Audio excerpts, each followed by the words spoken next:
지금부터 아팅쌤의 썰렁한 교리를 시작하도록 하겠습니다. 교황에 대해서 알아보도록 하겠습니다. 교황은 우리 가톨릭 교회의 최고 목자이고요. 그리고 사도 베드로의 후계자입니다. 주교들은 12사도들의 후계자입니다. 교황님은 순결을 상징하는 백색 수단을 착용하십니다. 추기경님은 어두운 빨간색, 그리고 주교님들은 선홍색, 밝은 보라색이라고 해야 되나? 그런 색. 그 다음에 사제는 신부님들은 죽음을 상징하는 검은색 수단을 입으십니다. 지금 교황이신 프란시스코 교황님은 266번째 교황이십니다. 최초의 교황님은 사도 베드로예요. 그렇기 때문에 교황님들은 베드로의 후계자가 되는 것이죠. 지금 교황님이신 프란시스코 교황님은 지금 현재는 그냥 프란시스코라고만 불리는데요. 만약에 나중에 프란시스코라는 교황명을 사용하시는 분이 등장하시게 되면 지금 교황님을 프란시스코 1세라고 부르게 되고요. 그 다음에 교황이 되신 분을 프란시스코 2세, 그 다음에 또 다른 분이 프란시스코라는 교황명을 사용하게 되면 3세, 이런 식으로 불리게 됩니다. 제264대 교황이셨던 교황 요한 바오로 2세는 요한 바오로라는 교황명을 사용한 두 번째 교황이라는 뜻입니다. 교황님은 교황으로서 가장 최고 목자로서의 수의권과 오류가 없는 무류권을 가집니다. 교황 수의권은 세 가지가 있습니다. 교도권, 성품권, 재치권. 교도권이라고 하는 것은 가르치는 권한입니다. 그리고 성품권은 성품을 수여하는 권한이죠. 그리고 재치권은 다스리는 권한입니다. 지금부터 성경 몇 개들을 살펴볼 거예요. 어떤 구절들은 베드로가 교황으로 뽑히지 않았다라고 주장하는 사람들의 이야기, 그리고 베드로에게 수의권이 주어진 게 맞다라고 하는 주장의 이야기들을 몇 가지씩 살펴보도록 하겠습니다. 먼저 갈라티아서 2장에 보면 바오로가 베드로를 나무라는 이야기가 나옵니다. 그리고 예수님께서 당신이 십자가에 못 박혀 돌아가셔야 한다는 것을 말했을 때 베드로는 안 된다고, 절대 그런 일이 있어서는 안 된다라고 반발을 하기 시작합니다. 그러자 예수님께서는 베드로에게 사탄아 물러가라라는 말씀을 하시죠. 그리고 가장 큰 사람이라는 제목의 성경에서는 제자들끼리 누가 가장 큰 사람이냐, 누가 제일 높으냐 가지고서는 서로 길에서 싸우게 됩니다.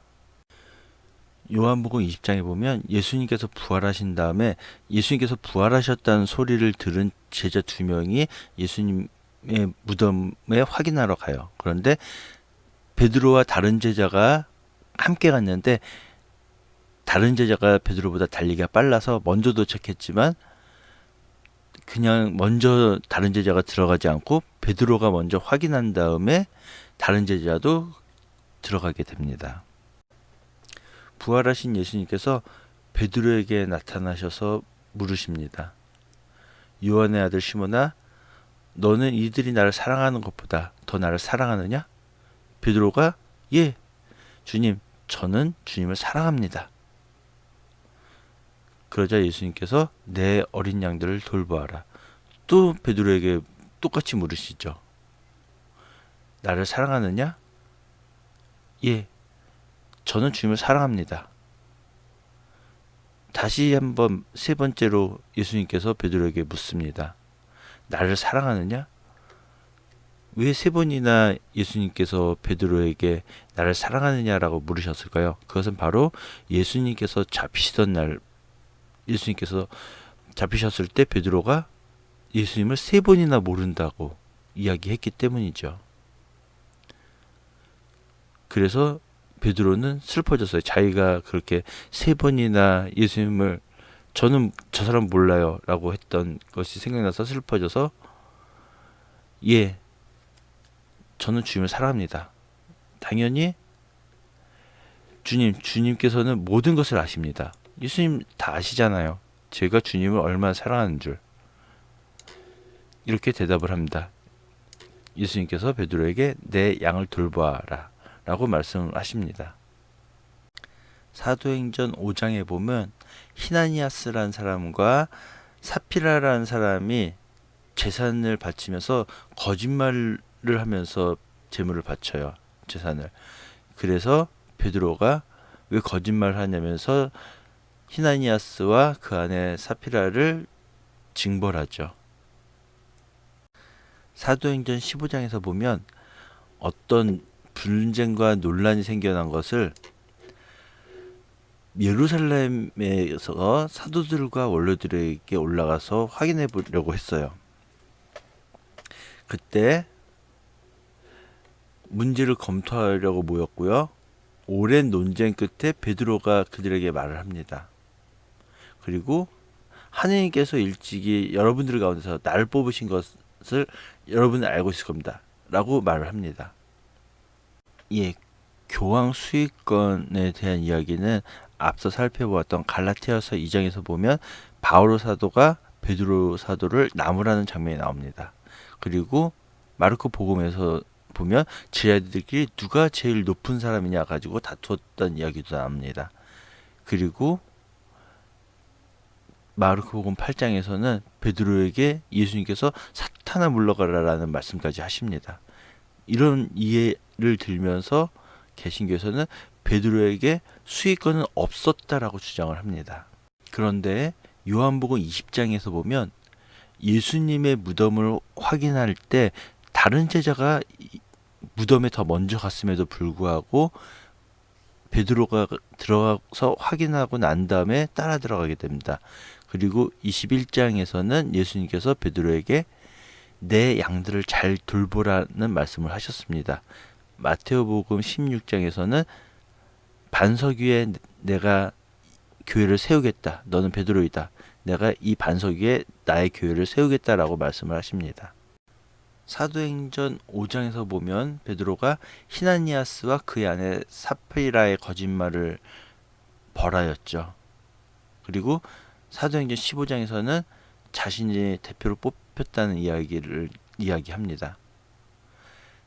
만약에 예수님께서 베드로를 사탄으로 지칭해서 수익권이 거부된다면 예수님께서 베드로라고 하는 사탄 위에 교회를 세우셨다는 말인데 그게 과연 말이 되는 걸까요? 예수님께서는 스승으로서 제자인 베드로가 하나님의 일을 생각하지 않고 인간적인 일만 생각했기 때문에 그 잘못된 생각을 질책하신 거죠. 그리고 제자들끼리 누가 더 높은 사람이냐 라는 걸로 다툰 것은 첫 번째 베드로 다음 순서가 누구냐, 그 다음 순서가 누구냐의 이야기를 한 것일 수도 있겠죠. 그리고 예수님께서는 시몬, 즉 베드로의 신앙 고백을 듣고 시몬에게 베드로라는 이름을 주시면서 베드로라는 반석 위에 교회를 세우겠다라고 말씀을 하셨습니다. 그리고 바오로 사도가 베드로 사도를 나무란 것이 성경에 기록된 것이 오히려 그만큼 베드로가 중요한 위치에 있다는 반증일 수도 있습니다. 그냥 비슷한 사람을 나무라 했으면 별로 중요한 것이 아니었겠지만 베드로라고 하는 매우 특별한 위치에 있는 사람을 바오로 사도가 나무랐기 때문에 성경에 기록될 만한 중요한 것일 수 있다는 반증이겠죠. 예, 마태복음 16장에 보면은 예수님께서 시몬에게 베드로라고 말씀하시는 이야기가 이렇게 나오죠. 사람들이 나를 누구라고 하냐? 라고 제자들에게 묻습니다. 그러자 제자들이 세례자 요한이라고 하고요. 어떤 사람은 엘리야라고도 하고요. 어떤 사람들은 예레미야나 아니면 다른 예언자들 가운데 한 분이라고 합니다. 그래서 예수님께서 그러면은 사람들이 하는 말 말고 너희는 나를 누구라고 생각하느냐? 라고 물으십니다. 그때 베드로가 스승님은 살아계신 하느님의 아들 그리스도십니다. 라고 신앙 고백을 합니다. 그러자 예수님께서 시몬, 자, 베드로의 원래 이름은 시몬입니다. 시몬 바르요나야. 이 바르요나는 요나의 아들이란 뜻입니다. 바르가 누구누구의 아들, 요나의 아들이란 뜻인데, 앞에서 설명했던 것에 보면은 요한의 아들 시몬이라고 돼 있죠. 약간 오타일 수 있는데, 아무튼 시몬 바르요나, 너는 참 행복하다 라고 하시면서, 너는 베드로이다. 내가 이 반석 위에 내 교회를 세울 터인즉 저승의 세력, 죽음의 세력도 그것을 이기지 못할 것이다 라고 하십니다. 그리고 내가 너한테 하늘나라의 열쇠를 주겠다. 네가 무엇이든지 땅에서 매면 하늘에서도 매일 것이고. 자, 하늘나라의 열쇠를 주십니다. 자, 그래서 네가 매면, 땅에서 매면 하늘에서도 매일 것이고, 땅에서 풀면 하늘에서도 풀릴 것이다 라고 말씀을 하십니다. 교황 물권에는 다음과 같은 조건이 필요합니다. 당연하게도 교리, 윤리, 성경 등에 국한됩니다. 교황님이 아무리 생물학 박사예요. 그래서 생물학자로서 어떤 것을 발표해도 그것은 물권에 포함되지 않습니다. 그 다음에 로마 교구장으로서가 아닌 교황의 자격으로 교황자에서 선포해야 합니다. 그리고 또 공식적으로 선포해야 되죠.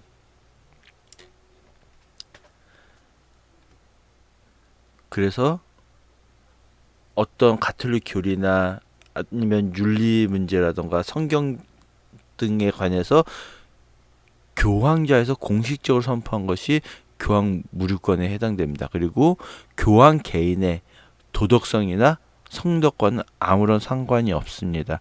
교황들 중에서 요한 12세나 그런 사람들처럼 정말 비난받아 마땅한 그런 사람들이 있지만, 그런 사람들이라 할지라도 무류권과는 상관이 없습니다. 예, 교황 무류권은 교황의 가르침에는 오류가 있을 수 없다라는 가르침인데요. 이것에 대해서는 천주교 내에서도 약간의 논란이 있긴 있는데, 교황의 무류권 생각해보면 교황의 가르침엔 오류가 있을 수 없다. 교회 가르침엔 오류가 있을 수 없다. 그럼 예전에 우리 조상님들이 처음 천주교를 믿었을 때는 조상에 대한 제사를 지내지 못하게 했는데, 지금은 조상의 제사를 지낼 수 있고. 그런데 이거 뭐지? 그냥 교황 무류권은 이렇게 이해하면 좋을 것 같습니다. 일반 신자들이 교황의 가르침을 따랐을 때 하나님께서 보시기에 이건 좀 아닌 것 같은데, 부족한데 라고 할지라도 일반 신자들에겐 그 책임을 묻지 않으신다는 의미로 해석하면 되겠습니다. 예수님께서 베드로에게 하늘나라의 열쇠를 주셨죠. 그래서 땅에서 묶어놓으면 하늘에서도 묶여있고, 땅에서 풀면 하늘에서도 풀려있을 것이다 라고 말씀을 하셨죠. 그처럼 교황의 가르침에 대해서 일반 신자가 교황의 가르침대로, 교회 가르침대로 따랐을 때 일반 신자들에게 그 책임을 묻지 않는다고 생각하시면 좋을 것 같습니다. 예, 지금까지 266명의 교황님이 계시죠. 그 중에서 두 분 살아계시죠. 전임 교황이신 베네딕토 16세 교황님, 그리고 지금 교황이신 프란시스코 교황님. 예, 아무튼 이렇게 266명의 교황 중에서 성인은 82분이 계시고요. 복자가 9분. 그리고 이 266명이 포함되지 않지만 대립교황이라고 있거든요. 대립교황 중에서는 한 분이 성인이십니다. 예, 대립교황은 교회법상 부당하게 교황직을 주장하거나 행사한 사람을 말합니다. 굉장히 많은 대립교황들이 있었는데요.